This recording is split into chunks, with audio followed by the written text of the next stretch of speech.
Okay, so today we have to discuss about structure को थोड़ा सा एक क्विक ओवरव्यू करते हैं स्ट्रक्चर ऑफ स्केलेटल मसल को.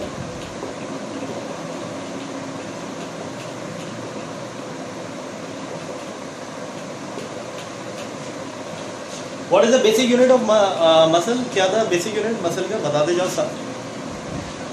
Basic unit of muscle is called myofibril. किस तरह का शेप होता है इसका? What is the shape of it? It is certainly elongated and having a tapered end.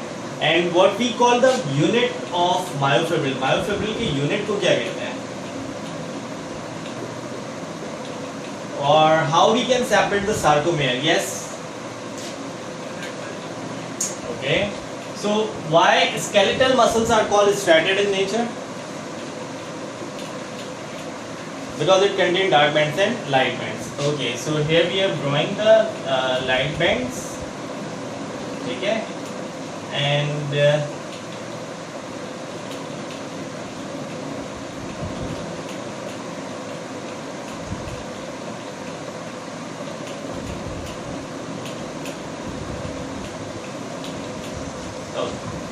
as we know that the sarcomere contain what? Sarcomere में क्या मौजूद होता है? डार्क बैंड्स और light bands. And sarcomere would be separated by means of what? By means of Z line. ठीक है. So that is the Z line in which we have the light bands and dark bands. यही पढ़ा था कल boys. In which we have light bands and dark bands. Okay. अच्छा, कल थोड़ी सी चीज रह गई थी जिसको हम आज थोड़ा सा कवर अप करेंगे. As we can see it over here, that is the 2Z line, isn't it? ये दो Z lines आ गई हमारे पास. There are the 2Z lines and that the distance between the 2Z line is called what? क्या कहलाएगा ये distance? Okay, and what is sarcomere? It is the basic unit of myofibril. Okay, separated by the 2Z line, and in that 2Z line we have the light bands and dark bands. And remember that class that the light bands will be associated with light bands कहलाता है I bands. What is it called? It called I bands, and the dark band is called A band. Dark band को क्या कहोगे? A band. और light bands को क्या कहोगे? I bands. ठीक है. Light bands are also referred to be as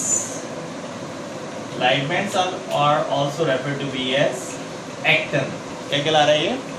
Light bands are also referred to be as actin, whereas dark band are referred to be as myosin. Dark band क्या कहलाएगा बेटा?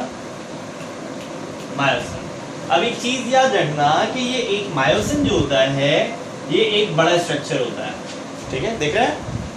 Myosin, it's certainly a big structure which is being surrounded by यहाँ पे देखते जाओ, ये मैं actin बना रहा हूँ. What did I made over here? I'm just making the actin, and you can see it. How many actins I made over here? 6. तो याद रखना कि myosin would be covered by 6 actin filaments. Myosin would be covered by how many actin filaments? It would be covered by 6 actin filaments. याद रहेगा ये एक MCQs का part भी आता है. That how many actin filaments are covered around myosin? So you have to remember that the 6 actin filaments are covered around myosin. ठीक है? अच्छा. Now next what we have about a part. अब जिस तरह तुम लोग ये देख रहे हो class, we call it light band. इसको हमने क्या कहा था बेटा? Light bands. Light bands are referred to be as I band, and what is it? It is actin. ठीक है? And that is the light bands and dark bands. That myosin is referred to be as dark band, isn't it? Myosin क्या कहला रहा है? It is the dark band, and yes, that dark band is referred to be as A band. That dark band referred to be as A band, and the light band. और light band क्या कहला रहा है? I band. और ये दोनों किसके अंदर मौजूद हैं? They are being present under the 2Z line, and that 2Z line is called what?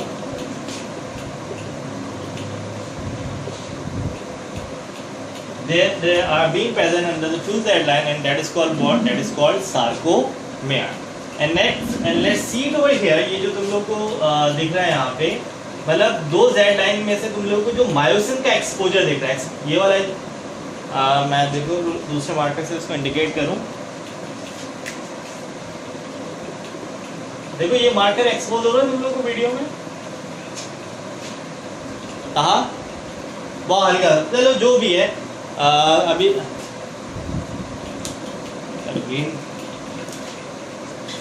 चलो कोई मसला नहीं. अरे खैर ग्रीन से हटना है. देखो तो ओके. तो ये जो पार्ट है, मतलब जहां से तुम लोग को मायोसिन एक्सपोज होता हुआ दिख रहा है, that exposure part is called x zone. ठीक है. तो ये मैंने बेसिक यूनिट लिया सार्कोमेयर. ठीक है. कोई सा भी मैंने सार्कोमेयर पुट अप किया, and on that sarcomere I have seen that the myosin which is a dark band which is called A band, it is being covered around how many actin filaments, boys? 6 actin filament, and they are being under the 2Z line, and that 2Z line is called what? Okay, that's great. And where you can expose the myosin, that exposure part of the myosin is called what? Okay, so that is the simple structure of myofibril vein. है तो कोई मसला? कोई मसला? हसन, तहा, किसी को? चलो. That is all about skeletal muscles. अब इसी को हम नेक्स्ट पार्ट इसका वर्किंग देखते हैं. Okay, so here we have the working of a skeletal muscle, in which we have to study the first theory, that is the sliding filament theory, which is being given by a certain scientist named called Huxley. Who gave that theory? That theory would be given by a scientist called Huxley. Sliding filament. अच्छा, अब देखो, we are talking about myofibril, and what do we mean by the word fiber? Fiber का मतलब क्या होता है? Voice. It is elongated in nature. It is fiber-like structure. It is filamentous in nature. अब देखो स्लाइडिंग फिलामेंट थ्योरी, तो तुम लोगों को ये पता है कि इन myofibril we have the two types of filament. There are certain type of filament, troponin भी होता है, ट्रोपोमायोसिन भी होता है, लेकिन we are talking about what? Actin and myosin. हमने अभी ये दो पढ़े ना, एक्टिन और मायोसिन. तो याद रखो कि स्लाइडिंग फिलामेंट थ्योरी जो हम स्टडी कर रहे हैं, we are talking about for we are talking about actin and myosin. And the thing which you gonna have to remember for sliding and filament theory, ये आप लोगों को ये दो चीज़ें पता होनी चाहिए. One is actin which is a I band, and myosin which is a A band, isn't it? तो when actin slides over myosin, जब actin किसके ऊपर slide करता है? When actin slides over myosin, so how does it work? तो ये देखो, there are the two fingers. One we suppose for myosin and one we suppose for actin. When they are coming closer to each other, when actin and myosin comes closer to each other, so they are doing what? They are slide over each other. ये एक दूसरे से क्या कर रहे हैं? They are just slides over each other. And when they are slides over each other, जब ये दोनों एक दूसरे के ऊपर slide कर रहे हैं, तो they are performing what? They are performing contraction or relaxation. अरे भाई, when they are coming closer to each other, so they are performing contraction. जब ये दोनों एक दूसरे के करीब आ रहे हैं, so what they are performing? They are performing contraction, and when they are just moving apart, they are performing relaxation. तो how does Huxley give its idea to muscle contraction? Huxley अपना muscle contraction का idea या theory कैसे propose कर रहा है कि जब मायोफिलामेंट्स या जो मायोफिब्रिल के अंदर जितने भी फिलामेंट्स हैं, एक्टिन, मायोसिन, ट्रोपोनिन भी होता है, ट्रोपोमायोसिन भी होता है, there are other filaments as well, when they are slides over each other just like the two finger crossing over each other. जैसे कि दो फिंगर्स आपस में एक दूसरे को क्रॉस कर रही है, स्लाइड्स कर रही है एक दूसरे के ऊपर, इसी तरह ये फिलामेंट्स आपस में एक दूसरे के ऊपर ओवरलैप करते हैं. इसको they are coming closer to each other, and when they are coming closer to each other they are performing contraction, and when they are just separate apart it performing relaxation. So that is a basic concept which is being given by a scientist called Huxley in its theory that is called sliding filament theory. Boys कोई मसला? Okay. Now a very next thing which we will have to indicate over here, that is the cross bridge theory. अब जो next theory मैं indicate करने जा रहा हूँ, that is what? That is the cross bridge theory. Okay. Now what is that cross bridge theory? ये cross bridge theory क्या होती है? Cross bridge हम किसको कह रहे हैं? देखो पहले तो वर्ड हमारे पास एक फोकस करो ब्रिज, वर्ड आ रहा है ना bridge, and cross bridge. Cross bridge क्या मतलब समझ में आ रहा है?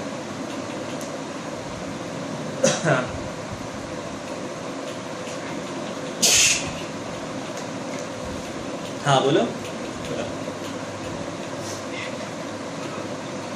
Exactly, when the two bridges are crossing to each other, when the two bridges are crossing towards each other. अब ये थ्योरी थोड़ी सी हम थोड़ा डिटेल करेंगे. अब यहाँ पे देखो, I am just making a certain filament. मैं यहाँ पे एक filament ड्रॉ कर लेता हूँ. Okay, that is a big filament. So if it is a big filament, so what is that? It is actin or myosin. अगर ये big filament है तो ये क्या होना चाहिए? It is myosin. Okay, it is myosin. Okay. And a very next thing which I am gonna have to make, that is actin. Yes, we know very well that it is a small filament, isn't it? So what is that? That is actin. Okay. Now one thing you gonna have to remember, that myosin making a certain part that is called calcium hook. Have you seen it boys? लिखा हुआ समझ में आ रहा है? What? Myosin forming a certain structure that is called what? Calcium hook. And from on that calcium hook, from the actin, a bulbous head occurs. क्या चीज आ रहा है? A bulbous head occurs from where? A bulbous head attaches with the myosin. Myosin consists of myosin forming the calcium hook, and that bulbous head, it is a part of what? It is a part of actin. देख रहे हैं ये structure? Okay. Now how does it work? ये working कैसे करता है? Now let's see it over here. That is a whole myosin we have. ये पूरा myosin consider करो. And yes, it forming a calcium hook. ये जो मेरा finger जो मैंने form किया है, जो मैंने अपना palm form किया है, that is what? That is forming a calcium hook. And let's see it over here. ये क्या है? That is the actin. ये जो मैं नीचे अपना ये वाला hand किया है मेरा actin, and that is what? That is the myosin. अब यहाँ पे देखो, that myosin, it containing the calcium hook, and on that calcium hook the actin filaments are attached in a way like that. ये bulbous head है, ये देखो ये bulbous head, ये bulbous head इस पे जाके क्या हो रहा है? अटैच हो रहा है. अटैच हो गया. अब ये क्या कर रहा है? इसको अपनी तरफ मूव कर रहा है. अपनी तरफ मूव करेगा तो the filaments are coming closer to each other, and they are called what? They are called contraction. मतलब देखो, that is again I am telling you about a part, that is what? That is the myosin. It containing the calcium hook. Over here, that is the actin. Actin comes over here. It attaches its bulbous head onto the calcium hook, and it just making cross to each other. ये दोनों एक दूसरे को क्या करेंगे? Cross करेंगे. When they are crossing each other, they are coming closer to each other. In this way, they are performing what? In this way, they are performing contraction. So that's a very easy task for the student to study about for the contraction.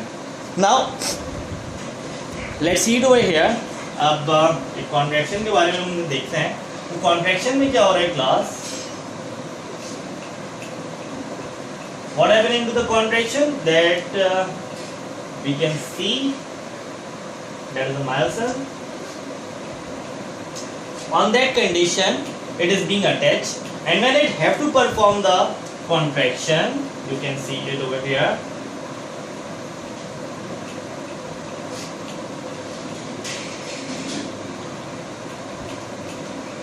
And then you see it over here. So what happened over here? The actin filament goes inside myosin. Actin filament कहाँ goes कर रहा है? It goes into the myosin. The calcium hook remain attaches onto the same point of error. Yes, that is the calcium hook. Boys, दिख रहा है तुम लोगों को? Okay. And let's see about the bulbous head.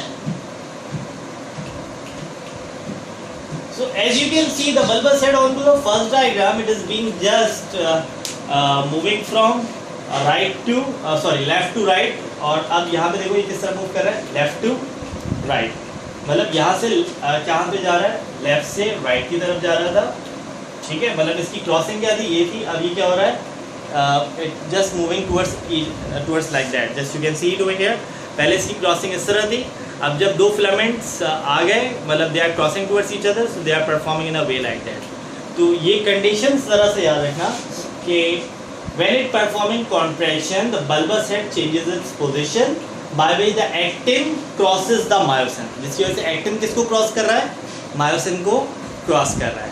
And in this way the two filaments come closer to each other, and in this way they are performing contraction. Would you remember that class?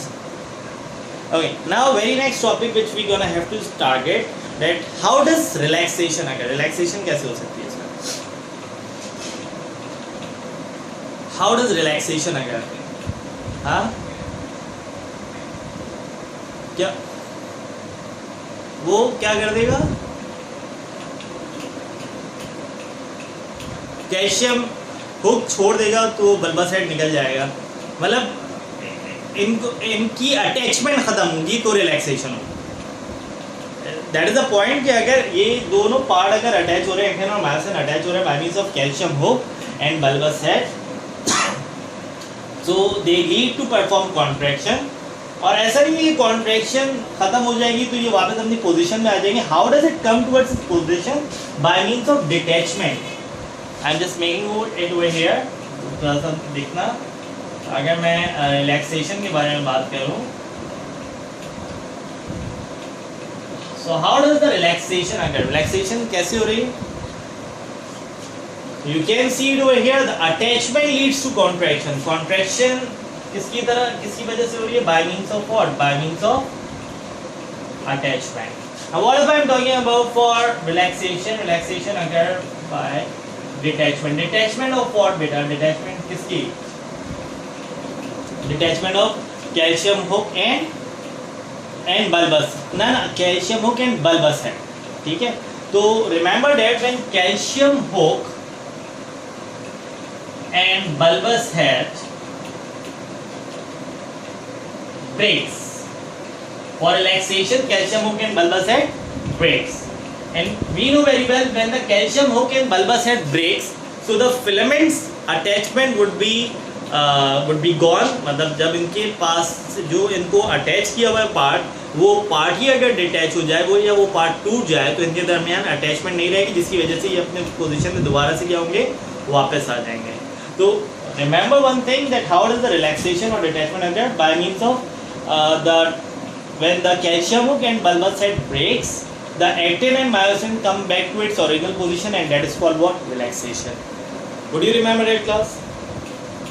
अच्छा, एक और चीज़ जो इसमें तुम लोग याद रखोगे कि देखो, अगर कैल्शियम, बच्चा सवाल पूछ सकता है कि अगर कैल्शियम हुक और बल्बस हेड ब्रेक हो रहा है, अगर कैल्शियम हुक और बल्बस हेड ब्रेक हो रहा है, so sir where does it goes, कहाँ जा रहा है?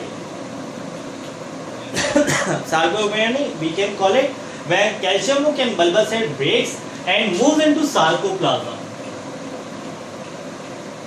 And moves into where? And moves into sarcoplasm. So that is the thing which you're going to have to remember, that when the relaxation, or what you can say the detachment occurs, the calcium hook and bulbous head breaks and it moves into where? It moves into sarcoplasm. So that is, now what is sarcoplasm by the way? Sarcoplasm क्या है? देखो word associate करो, it's a liquid। कहाँ मौजूद होगा ये? Myofibril के अंदर। The liquid which is present inside the myofibril, that is called sarcoplasm. When the calcium hook and the bulbous head breaks, it moves into the sarcoplasm. और दोबारा contraction के लिए न्यू कैल्शियम हुक और new bulbs head form होगा, and it again make it's process by means of a similar method of contraction and relaxation. Would you all get in my point class?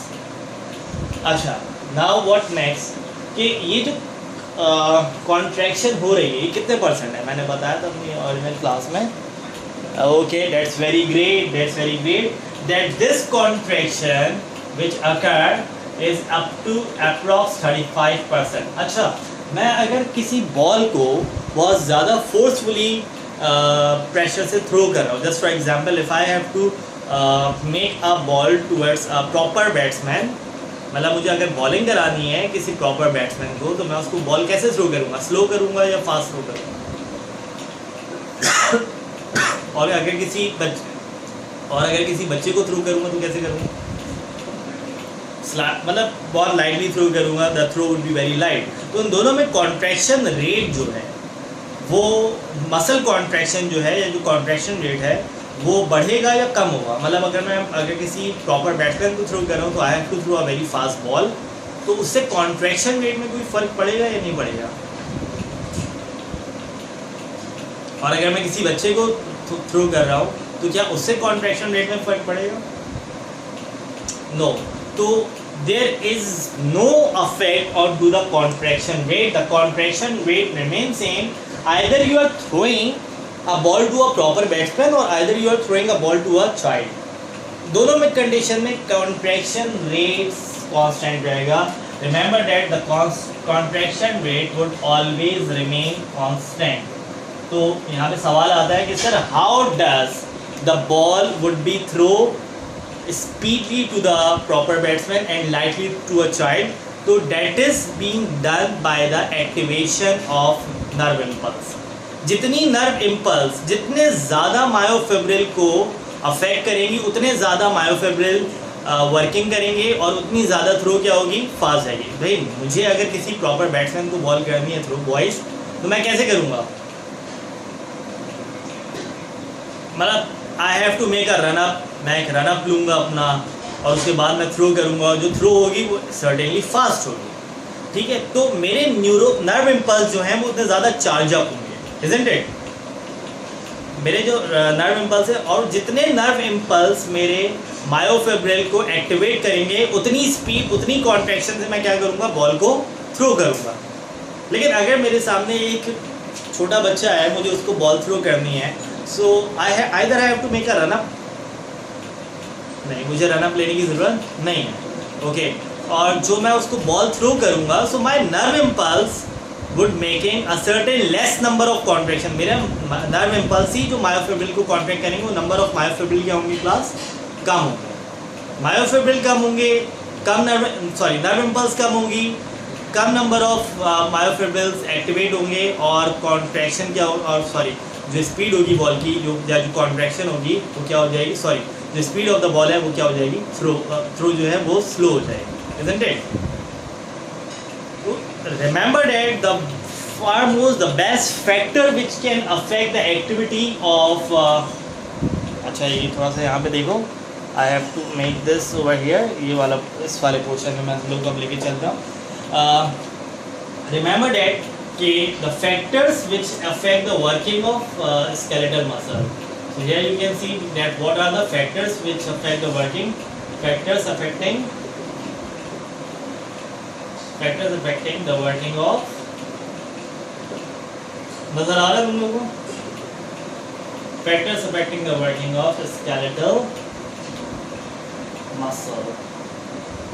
So what are the factors which can affect the working of the skeletal muscle? So the very first factor which you gonna have to remember, that is the nerve impulse. पहला factor ये हमारे पास क्या आ रहा है, nerve impulse. If there is no nerve impulse, there would be no contraction. Just for example, in case of polio में यही होता है ना कि nerve impulse नहीं आती तो limbs contract relax नहीं कर सकता. So that is a certain point which you gonna have to remember, that if the nerve impulse would not be there, there would be no contraction, and nerve impulse is responsible for throwing or for performing the activity of the body, but the contraction of the muscles would remain constant, and that constant rate would be approximately about कितना है, 35%. Okay, a very next factor which I am going to have to mark it over here, that is what the calcium ions. And what for calcium ion class? अच्छा देखो, you can see that the role of calcium would be very important to the body. जो अगर मैं तुम लोग से पूछूं what is the role of calcium in human body, तो पहला सवाल क्या है, पहला जवाब क्या आना चाहिए तुम्हारे पास?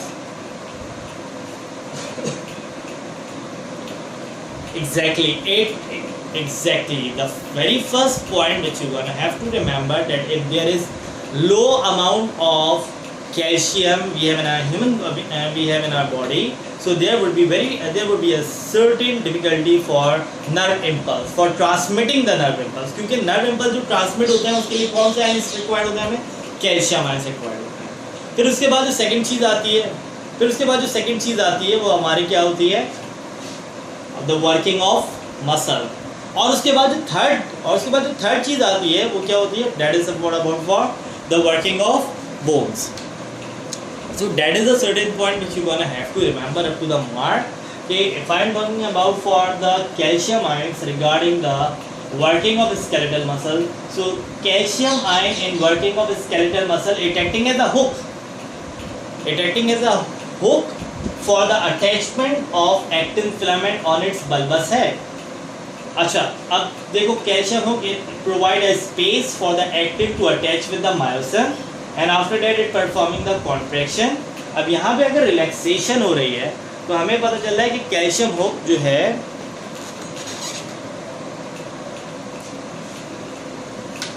as you can see the calcium hook and bulbous head breaks and moves into where, and moves into sarcoplasm, isn't it boys? अब एक चीज याद रखना कि calcium hook would not be break until and unless there is sufficient amount of calcium left into the body. अगर body में calcium की कमी है तो ये कैल्शियम हुक ब्रेक नहीं होगा. अगर कैल्शियम हुक नहीं, ये कॉन्ट्रैक्शन में देखो ना, यहाँ पे कॉन्ट्रैक्शन में देखो कि अगर रिलैक्सेशन करवानी है, मतलब ये the two filaments are being contracted, the two filaments are being connected and for its disconnection, इसको क्या होना है, डिस्कनेक्शन करने के लिए हमें कैल्शियम को ब्रेक करना है ताकि दोबारा से कैल्शियम हुक फॉर्म हो. लेकिन अगर बॉडी में कैल्शियम की कमी है तो ये हुक ब्रेक नहीं होगा, और अगर ये हुक ब्रेक नहीं होगा तो क्या होगा, रिलैक्सेशन नहीं होगा, और रिलैक्सेशन नहीं होगा तो बॉडी क्या रहेगी, स्टिफ हो जाएगी, अकड़ी भी रहेगी. तो कभी कभी अगर देखो वो पेशेंट जो कमज़ोर होते हैं, जिनको कैल्शियम की कमी होती है, थोड़ा काम कर लेते हैं, थक जाते हैं या उनके क्रैम्प्स होने लगता है, मसल पुल होने लगता है, isn't it class? So that is the reason कि calcium, the deficiency of calcium leads to what? It leads to disturbing the contraction of muscle. If there is a certainly low amount of calcium we have in our body, so what happens? The calcium would not be break and the body remain relaxed. And if the body remain relaxed, the body remain stiff. So sorry, if the body remain contract, the body remain stiff. Relaxation नहीं होगी क्योंकि calcium की क्या है body में कमी होगी. वही मसला यहाँ था. अच्छा. And a very next or very last thing which I'm gonna have to make for the working of the skeletal muscle, that is third factor which we're gonna have to make, that is the energy. What is that? That is the energy. The requirement of energy, yes, to perform any working into the body we require energy. And which form of energy we require, class? The body required energy in the form of ATP. ATP stands for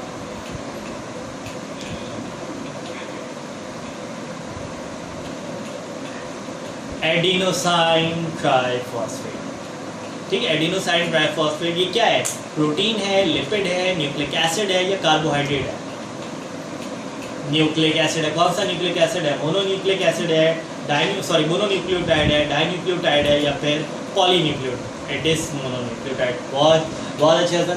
तो remember that class that energy we required energy and we required energy in the form of ATP to perform working to the body. Just for example, if I am performing one flexor and extensor, मैं अगर एक flexor और extensor अगर perform करता हूँ, so it required approx about 10,000 ATP to perform this one flexor and extensor. So you would imagine over here कि how much amount of energy we require in our everyday of life. So that is the point which you gonna have to remember. So that are the factors which can affect the working of the skeletal muscle. कोई मसला आया था boys? अच्छा. A very next topic which we gonna have to make about for abnormalities. So let's get started. Abnormalities of muscle contraction. Now what is the abnormalities? What are the abnormalities of muscle contraction? Abnormalities का मतलब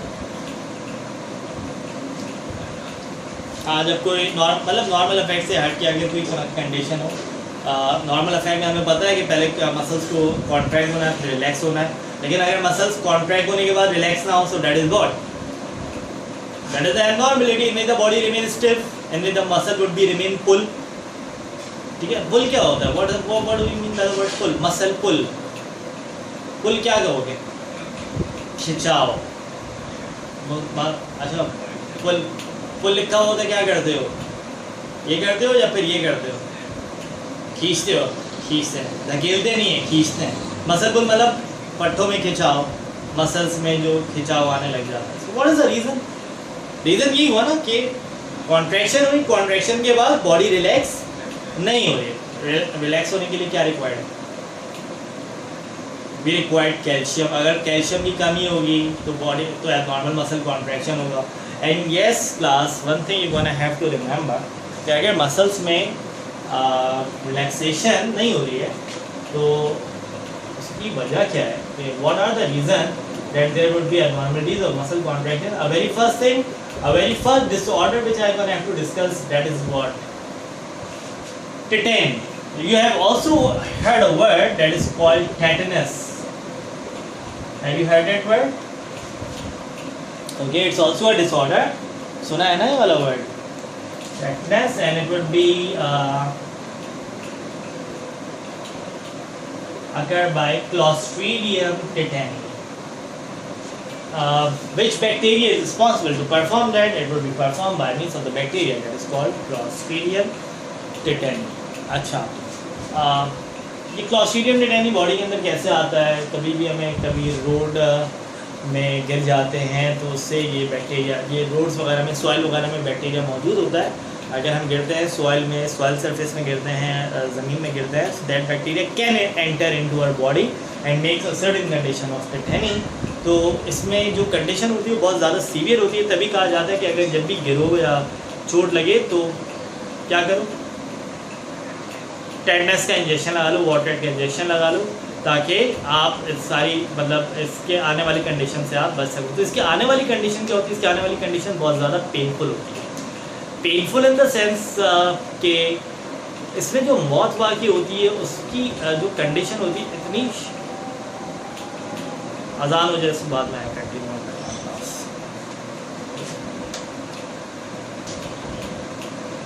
okay, तो we are talking about tetanus which is being formed by Clostridium tetani. वैसे वाले में बता रहा था कि अगर हम गिरते हैं और इंजेक्शन नहीं लगाते तो होता क्या है कि that Clostridium tetani do what? It makes the depletion of calcium. ये हमारी बॉडी से कैल्शियम को क्या करता है? डिप्लीट करवाता है. डिप्लीट करवाता है मतलब तोड़ता है, उसकी डेफिशिएंसी कॉज करवाता है. And if the deficiency of calcium अगर, तो अनफॉर्चुनेटली बॉडी क्या हो जाएगी?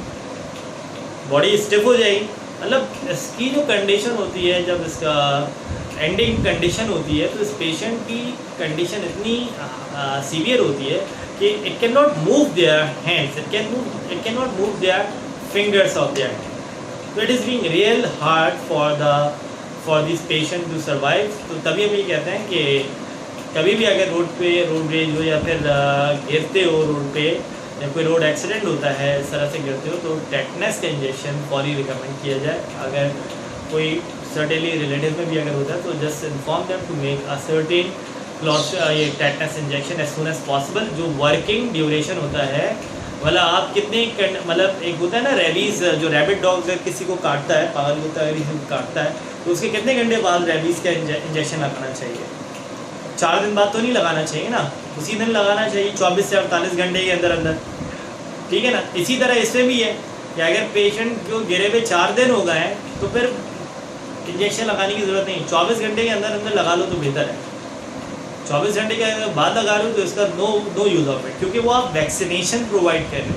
क्योंकि ये बैक्टीरिया, ये वायरस, ये ऑर्गेनिज्म जो है अपनी एक्टिविटी स्टार्ट फ़ौरन नहीं कर देते एंटर होने के साथ, इट टेक्स टाइम। जिस तरह अभी कोविड-19 का तुम लोगों ने सुना है कि कोविड-19 4 दिन तक गले में रहता है, इसी तरह सुना है ना, मतलब उसके बाद जाके अपनी अफेक्ट प्रोड्यूस करता है। 4 दिन, 2 दिन, 1 दिन, मतलब जिसकी इम्यूनिटी कम है उसी के हिसाब से ये वर्किंग करता है। तो ऐसा नहीं है कि अगर एंटर होगा तो फ़ौरन जाके अफेक्ट कर देगा, ये चीज़ याद रखना है इस पर, ठीक है ना। तो tetany in which it would be caused by means of the deficiency of calcium ion, ठीक है, and it will be performed by means of Clostridium tetani which performing the tetanus. अच्छा, second condition we have that is called cramps, and that cramps is called what? Muscle pull. Muscle pull, cramps, पट्टा खिंच जाना। कभी हम लोग unfortunate swimming करने चले जाते हैं, मतलब स्विमिंग तो हम लोग यूज टू नहीं होते, लेकिन अगर कभी अनफॉर्चुनेट हम स्विमिंग वगैरह करने चले जाते हैं तो थाइस का पट्टा खिंच जाता है, या कभी हम रन कर लेते हैं, या कोई भी ऐसा वर्कआउट कर लेते हैं जिसमें हमारे मसल्स बहुत ज़्यादा यूटिलाइज हो। जस्ट फॉर एग्जांपल अगर जिम करते हो तो जिम में लेग डे का सुना है कभी, किया जिम तुम लोगों ने? हाँ, अच्छा, तो लेग डे जो होता है ना, सारी वर्किंग इजी होती है, चेस्ट, बाइसेप, बैक, शोल्डर, ये बहुत इजी वर्किंग है। लेकिन जहाँ लेग डे की बात आती है ना, वहाँ पे बंदा थोड़ा सा खिंचता है, क्योंकि लेग आपकी पूरी बॉडी का इन्हिसार ही किस पे है? तो और the biggest muscle of the body, biggest tendon is the thigh muscle. तो जब आप इसकी वर्किंग करके आते हो ना तो आपसे चला नहीं जा रहा होगा, मतलब इतनी स्ट्रिक्ट वर्किंग होती है इसकी, मतलब लेग डे की जो एक्सरसाइज होती है थोड़ी टफ होती है। सो a patient having a depletion of energy, जिसके अंदर एनर्जी कम होगी, जिसके अंदर कैल्शियम कंसंट्रेशंस कम होंगी, जिसके अंदर इलेक्ट्रोलाइट्स कम होंगे, so that patient would be the victim of cramps, that is called muscle pull. So that is a certain condition कि what is the reason of calcium cramps or muscle pull. So you have to remember very first thing that dehydration, या तो उसके अंदर water और electrolytes की कमी है, dehydration, the low concentration of water and electrolytes,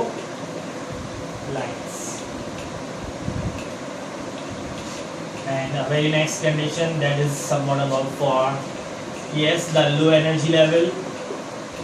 लाजमी सी बात है, लो एनर्जी लेवल होगी, लो अमाउंट ऑफ कार्बोहाइड्रेट होगा पेशेंट में, या वो पेशेंट एक्सेस वर्कआउट कर जाए, मतलब कि बाकी दिनों के मुकाबले में मैंने जिस तरह तुम लोगों को बोला ना कि अगर हम जिम भी करना है तो शोल्डर, बैक, चेस्ट, आर्म्स, ये सारा इजी वर्किंग है। इजी वर्किंग मतलब as compare to the leg it could be the easy. लेकिन जब हम लेग डे की बात करते हैं so in that we have to perform the excess workout. तो अगर एक्सेस वर्कआउट होती है तो उसमें क्या किसका खतरा होता है? हमें क्रैम्प्स आने का खतरा होता है। So that is a certain working, that is a certain abnormality which we gonna have to face. So for that, if you are performing gym, so you have to remain your body dehydrated. You have a certainly high amount of energy level. अगर weight loss कर रहे हो तो ठीक है, उसमें carbs की intake कम हो जाती है, लेकिन अगर वेट गेन कर रहे हो और अच्छा मसल बिल्डअप करना है, so you have to require a certain amount of energy and you have to perform the moderate workout. पहले लो इंटेंसिटी से शुरू करो, फिर मॉडरेट इंटेंसिटी पे आओ, फिर हाई इंटेंसिटी पे आओ, तो फिर बॉडी की होती है यूज टू होने लगती है। लेकिन फ़ौरन से जाके अगर लेग डे पे अच्छा वो कर लो, एक अच्छी एक्सरसाइज कर लो, तो अगले दिन क्या होगा? बैक पे बड़े लोग हैं, दर्द से काँप रहे हो, तो that is a certain thing, that is certain that. तो हर चीज़ को अगर पढ़ के सही से परफॉर्म करोगे so you will enjoy that part। लेकिन पढ़ा नहीं है कुछ, मतलब समझ नहीं है, जिम गए, आड़ा टेढ़ा लगाया, एंगलिंग का पता नहीं है, वो न्यूट्रिशन इनटेक नहीं करो। देखो एक चीज़ याद रखना, बॉडी को बिल्डअप करने के लिए भी हमें सबसे जो प्राइम फोकस होता है, बॉडी को या तो तुम्हें बिल्डअप करना है या तुम्हें थोड़ा सा डाउन करना है बॉडी, मतलब फैट लॉस करना है। तो in both of the condition the nutrition play a very prime role. तो ये चीज़ें याद रखना कि कोई भी चीज़ परफॉर्म करने जाओ so you have a certain big knowledge of the thing which you have to perform. कोई मसला आज के लेक्चर के हवाले से क्लास? चलो इसको यहीं पे एंड अप करते हैं।